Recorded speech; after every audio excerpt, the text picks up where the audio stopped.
Bonjour, chers auditeurs et auditrices de French Boulevard. Aujourd'hui, nous allons nous intéresser à une maladie ou une pathologie qui porte un nom barbare et qui touche entre 190 millions à 200 millions de femmes et adolescentes dans le monde. Cela représente approximativement une femme sur 10. C'était donc pour nous comme une évidence de parler de l'endométriose dans ce qu'il faut savoir. Une femme sur 10, c'est un chiffre qui donne le vertige. Prenez juste un instant pour y penser. Ça veut dire que ce soit au travail, dans notre famille, dans nos cercles d'amis, on connaît forcément des personnes qui vivent avec cette maladie, et bien souvent elles le vivent en silence. C'est une réalité partagée par des millions de personnes. Bon, alors concrètement, qu'est-ce que c'est l'endométriose?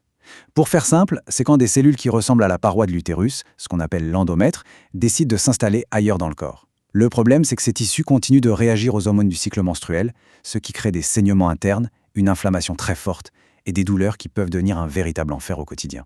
Et c'est là que tout se complique pour beaucoup de jeunes femmes. Souvent, ça commence dès les toutes premières règles. Ce passage de fille à femme, qui devrait être une étape de la vie, se transforme en un véritable calvaire. Et le pire, c'est que cette souffrance est trop souvent balayée d'un revers de main, considérée comme normale. Cette phrase de Sarah, une patiente, elle est tellement juste. Elle résume parfaitement des décennies de banalisation. Combien de fois on a entendu dire, ou peut-être même dit nous-mêmes, « Ah mais avoir mal pendant ses règles, c'est normal, c'est le lot des femmes ». Eh bien, cette idée reçue, elle est la cause directe de retards de diagnostic qui sont tout simplement dramatiques. Et la conséquence directe de cette banalisation, c'est ce qu'on appelle l'errance médicale. 7 à 10 ans. Vous vous rendez compte? C'est le temps moyen qu'il faut pour enfin mettre un nom sur cette maladie. Et pour certaines, c'est bien plus. Lorena Nepo, par exemple, a attendu 19 ans. 19 ans à s'entendre dire que c'était juste des règles douloureuses ou, pire encore, que c'était dans sa tête. Alors, face à ce mur de silence et d'isolement, la parole des patientes est devenue une véritable arme. Leurs témoignages, ils sont essentiels. Ils permettent de sensibiliser le grand public, bien sûr, mais aussi, et c'est peut-être le plus important, de créer des communautés pour se soutenir et enfin briser le tabou. Prenons l'exemple de l'humoriste Laurence Joseph. Avec cette image si parlante, elle utilise l'humour comme un bouclier, et même comme une forme de thérapie.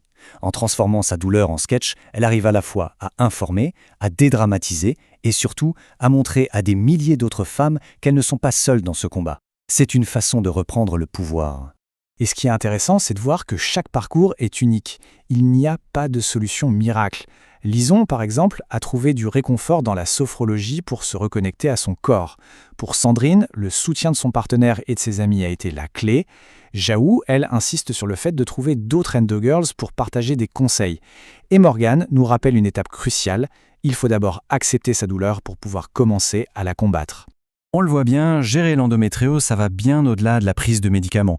C'est le plus souvent une approche globale à 360 degrés qui va piocher à la fois dans la médecine moderne, mais aussi dans des savoirs plus traditionnels et dans des changements de style de vie. Et parmi ces savoirs, on trouve de véritables trésors dans le jardin créole, ces fameux remèdes rasiers, les remèdes de grand-mère.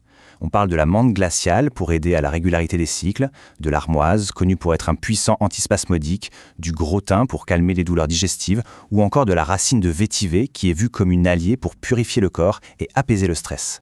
Et puis, à côté de ça, on a tout un panel d'approches plus modernes qui se développent. L'alimentation anti-inflammatoire, Laurence Joseph en parlait, peut vraiment changer la vie. Les thérapies manuelles, comme l'ostéopathie ou l'acupuncture, apportent un soulagement physique. Et il y a même des technologies, comme les petits appareils TNS de neurostimulation, qui aident à gérer les crises de douleur sans passer par la case médicaments. Mais s'il y a bien une chose qui est en train de tout changer, une véritable révolution ces dernières années, c'est du côté du diagnostic, une innovation technologique majeure qui pourrait bien enfin mettre un terme à ces années d'errance. Alors comment ça marche, ce fameux endotest? Eh bien c'est à la fois d'une simplicité déconcertante pour la patiente et ultra sophistiqué en coulisses. Tout commence avec un simple prélèvement de salive. Ensuite, en labo, on va analyser 109 signatures moléculaires, des micro-ARN. Et c'est là que la magie opère. Un algorithme d'intelligence artificielle analyse tout ça pour trouver la signature biologique de l'endométriose. En quelques jours, le médecin reçoit un diagnostic clair. Ce tableau, il parle de lui-même. C'est le jour et la nuit. On passe de 7 à 10 ans d'attente à seulement quelques jours. On passe d'une chirurgie exploratoire, une opération invasive, à un simple test de salive. Et surtout, on passe de l'incertitude, du doute permanent, à la certitude d'un diagnostic biologique. C'est un changement total de paradigme.